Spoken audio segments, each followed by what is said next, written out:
Bienvenue à cette exploration approfondie. Aujourd'hui, on se penche sur une question théologique, vraiment fondamentale, qu'on trouve dans pas mal de textes bibliques, Exode, Ésaïe, les évangiles, les épîtres. Hmm.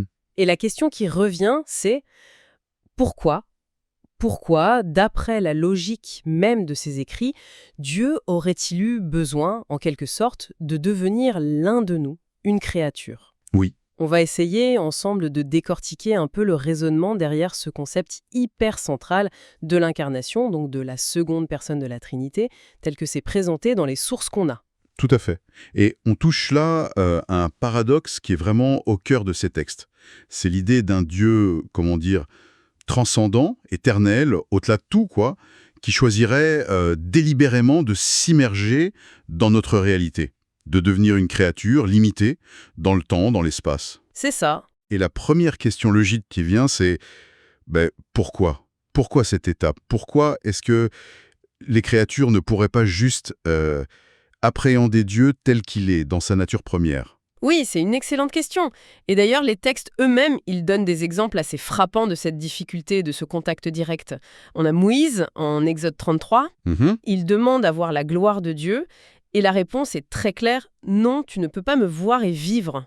C'est dit comme ça. Directement, oui. Ou Isaïe, au chapitre 6, après sa vision du Seigneur sur le trône, il dit « Malheur à moi, je suis perdu ». Il est anéanti, presque. Exactement. On a aussi Manouache dans le livre des Juges, les parents de Samson, qui sont terrifiés après la visite d'un ange. Daniel aussi, qui s'effondre carrément face aux visions. Oui, oui. Cette idée d'une incompatibilité presque mortelle entre Dieu et la créature, comment les textes l'expliquent plus en profondeur? D'où ça vient, cette incompatibilité? Alors, ces récits, ils illustrent ce que les sources présentent comme une incompatibilité vraiment fondamentale. D'un côté, on a la sainteté absolue, la perfection, la transcendance de Dieu, Oui. et de l'autre, la finitude des créatures, leur nature limitée, et surtout, leur lien intrinsèque au péché, ou du moins au potentiel de péché. Ah, même le potentiel. Oui, selon la perspective de ces textes, la nature même de Dieu est présentée comme intolérante au péché en sa présence directe. Or, les créatures, parce qu'elles ont libre arbitre, elles portent en elles cette capacité, cette possibilité de choisir autre chose que Dieu. Et ça, même avant une faute réelle. D'accord. Et c'est ce potentiel même dit, dans cette logique théologique, rendrait une rencontre directe, une contemplation de la plénitude divine destructrice, tant qu'il n'y a pas eu une forme de médiation, de réconciliation. Hmm.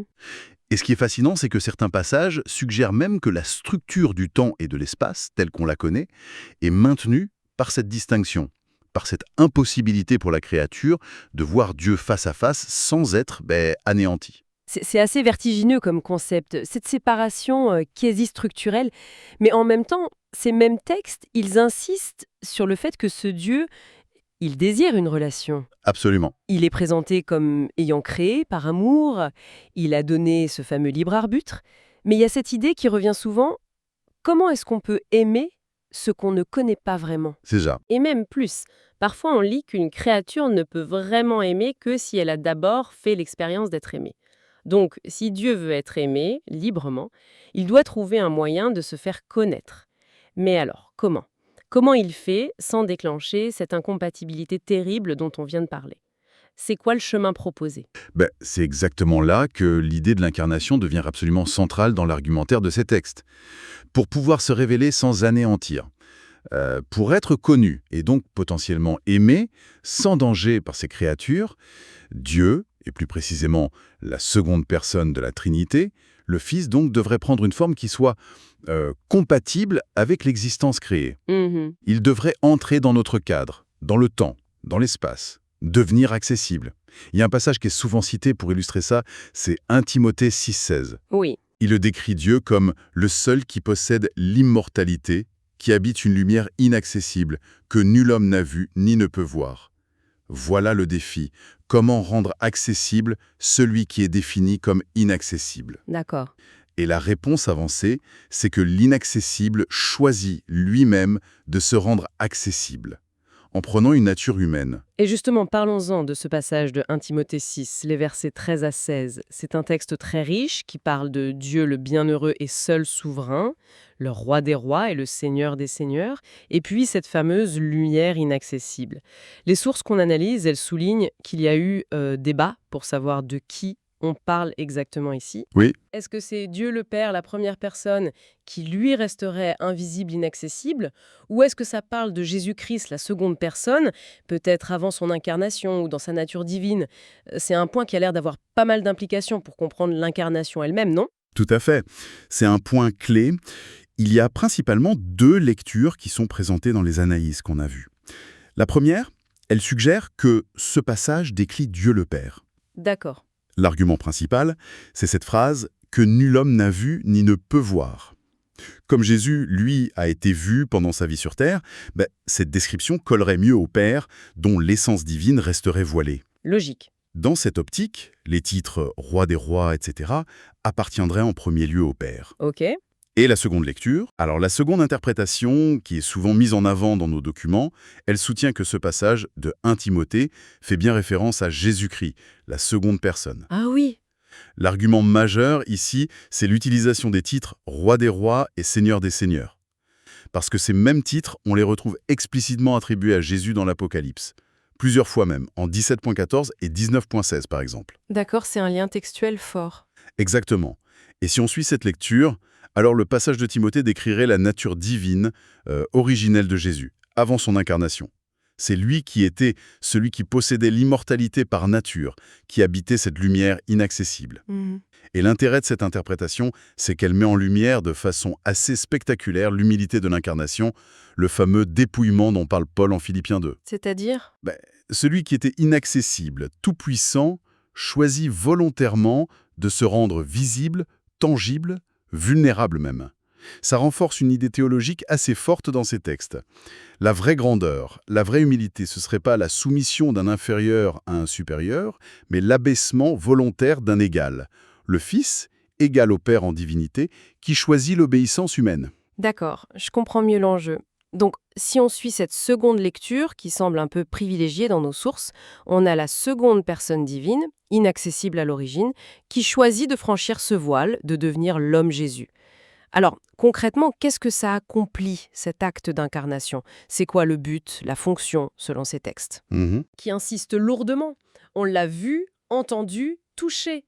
Même après la résurrection, dans Luc 24, Jésus qui insiste sur sa corporalité. Il mange, il dit « touchez-moi ».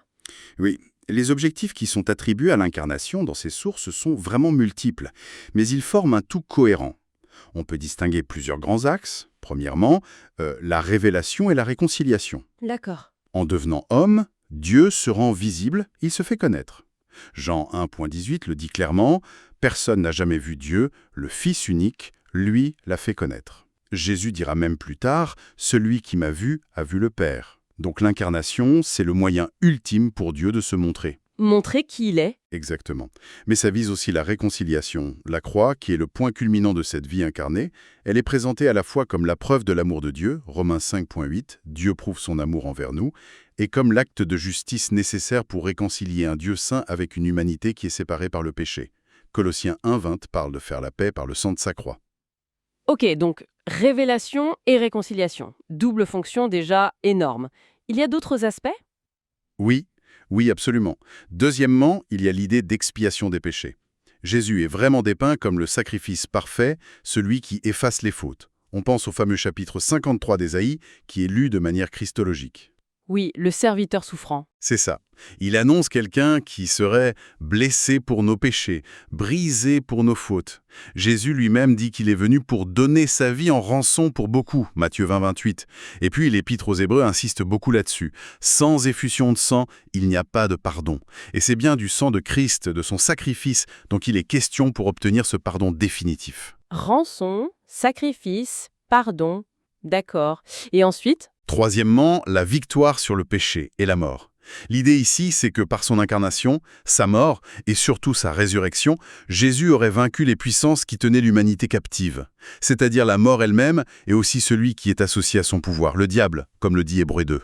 Il brise quelque chose? Oui, En prenant notre condition humaine, une chair semblable à celle du péché, comme dit Romains 8, il aurait condamné le péché dans la chair.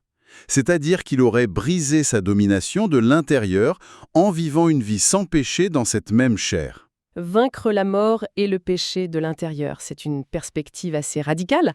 On a donc révélation, réconciliation, expiation, victoire. Est-ce qu'on a fait le tour? Il y a encore 2 aspects vraiment cruciaux qui sont mentionnés. Quatrièmement, l'instauration de la nouvelle alliance. Ah oui, la nouvelle alliance. Le sacrifice de Christ, symbolisé par son sang versé, est présenté comme le fondement d'une nouvelle relation, une nouvelle alliance entre Dieu et les humains. Luc 22, 20, lors de la scène. « Cette coupe est la nouvelle alliance en mon sang. » Mhm. Et cette alliance, elle est explicitement mise en contraste avec l'ancienne alliance, celle du Sinaï, Hébreux 8.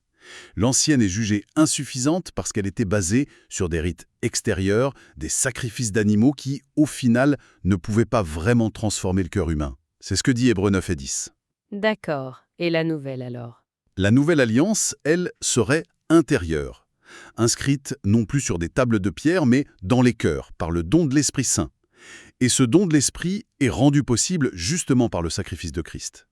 Hébreux 9 parle du sang de Christ qui purifie notre conscience des œuvres mortes. Certains textes vont même jusqu'à dire que l'Esprit Saint est cette nouvelle alliance vivante en nous. Une alliance intérieure vivante. Et le dernier point? Et enfin, cinquièmement, Jésus devient le modèle à suivre. Ayant vécu une vie humaine en parfaite communion avec Dieu, une vie d'obéissance, d'amour, il incarne l'exemple parfait. 1 Pierre 2,21 dit de « suivre ses traces ». Éphésiens 5 nous invite à être imitateurs de Dieu comme des enfants bien-aimés et à marcher dans l'amour comme Christ nous a aimés. Il montre comment faire en fait. Exactement. Il montre concrètement ce que signifie aimer Dieu, aimer son prochain. Et il invite ses disciples à le suivre sur ce chemin. Matthieu 16, 24, qu'il renonce à lui-même. L'idée sous-jacente, c'est qu'en voyant et en recevant cet amour de Dieu manifesté en Christ, les créatures deviennent à leur tour capables d'aimer. C'est ce que dit 1 Jean 4. Nous aimons parce qu'il nous a aimés le premier. D'accord. Alors là, le tableau est vraiment complet. Révéler, réconcilier, expier, vaincre, inaugurer une nouvelle relation intérieure par l'esprit et donner un modèle. C'est un programme sacrément dense. Oui, c'est très riche. Mais alors, très concrètement, pour la personne qui croit à tout ça, qui adhère à cette vision, qu'est-ce que ça change dans sa vie quotidienne d'après ces mêmes écrits? Parce qu'on y trouve des affirmations hyper fortes du genre « Fini la culpabilité et la condamnation », Romains 8.1, « Il n'y a donc maintenant aucune condamnation pour ceux qui sont en Jésus-Christ ». Ou l'idée que Christ vit maintenant dans le croyant. Galates 2.20, ce n'est plus moi qui vis, c'est Christ qui vit en moi. Ou que la motivation même de la vie change radicalement. 2 Corinthiens 5, l'amour de Christ nous presse. Comment tout ça s'articule? Le point central qui est souligné dans ces textes, c'est que cette nouvelle alliance, qui est activée par l'Esprit Saint grâce à l'œuvre de Christ, ça va bien au-delà d'un simple pardon juridique, d'une simple annulation de dette. C'est décrit comme une véritable puissance de transformation intérieure. Une puissance? Oui, l'Esprit Saint donnerait la capacité réelle d'accomplir la loi fondamentale, celle que Christ a résumée, aimer Dieu et aimer son prochain. Jean 13, 34. Aimez-vous les uns les autres comme je vous ai aimé. Hébreux 8, 10 parle de la loi écrite dans le cœur. C'est comme si le libre arbitre, qui était présenté au départ comme limité, ou enclin au mal, ou en tout cas incapable d'aimer Dieu parfaitement sans son aide, trouvait enfin le moyen, la force, de s'orienter durablement vers le bien. Par l'esprit. Par l'Esprit, oui. Ayons fait l'expérience de l'amour de Dieu, en Christ, et recevant cette force intérieure de l'Esprit, la personne serait rendue capable de répondre par un amour authentique. Et l'objectif final qui est affiché, c'est rien de moins qu'une transformation progressive à l'image de Christ lui-même. Ah oui? Romains 8, 29 parle d'être prédestiné à être semblable à l'image de son Fils. Ou Paul qui dit aux Galates 4, 19 qu'il souffre jusqu'à ce que Christ soit formé en vous. C'est vraiment une transformation en profondeur qui est visée. D'accord, donc si on essaie de faire une petite synthèse de tout ce parcours à travers les sources, elle nous présente une sorte de nécessité logique, presque. D'abord, ce fossé qui semble infranchissable entre la sainteté de Dieu et la nature limitée, pécheresse des créatures. C'est ça. La seconde personne divine qui prend chair en Jésus. Et cet événement, il aurait tous ces buts interconnectés qu'on a vus, se révéler de façon accessible, manifester l'amour et la justice, surtout à la croix, payer le prix du péché, vaincre la mort établir cette nouvelle alliance qui permet une transformation par l'esprit, et puis offrir un modèle de vie humaine réussi en quelque sorte. C'est une bonne synthèse, oui. Finalement, si on devait résumer l'idée vraiment centrale qui se dégage de cette lecture, ce serait que la seconde personne de la Trinité s'insère dans notre condition de créature, dans le temps et l'espace, pour pouvoir y affronter le problème du péché de l'intérieur et le résoudre par son sacrifice et sa résurrection. C'est un peu ça? Exactement, c'est tout à fait ça. Et cette exploration, eh bien, elle nous conduit logiquement à une dernière question. Une piste de réflexion qui découle de tout ça, toujours en restant dans la logique de ses écrits. Oui, oui. Si le but ultime, ce n'est pas juste le pardon initial, mais bien cette transformation progressive à l'image de Dieu, devenir ses imitateurs, comme dit Éphésiens 5, être rendu conforme à l'image de son Fils, Romains 8, Mhm. et si l'incarnation était l'acte fondateur nécessaire pour démarrer cette relation, cette connaissance amoureuse de Dieu, alors comment cette dynamique de transformation elle est censée se poursuivre? Qu'est-ce que ça implique concrètement, au quotidien, de suivre ses traces, comme dit Pierre, ou de laisser Christ être formé en nous, comme dit Paul aux Galates? Comment ça continue en fait? Voilà. Comment cette relation, qui a été initiée par un Dieu devenu homme, comment est-elle censée continuer à façonner la vie de ceux qui y croient, selon la logique interne de ces textes? C'est une question ouverte qui prolonge notre discussion d'aujourd'hui.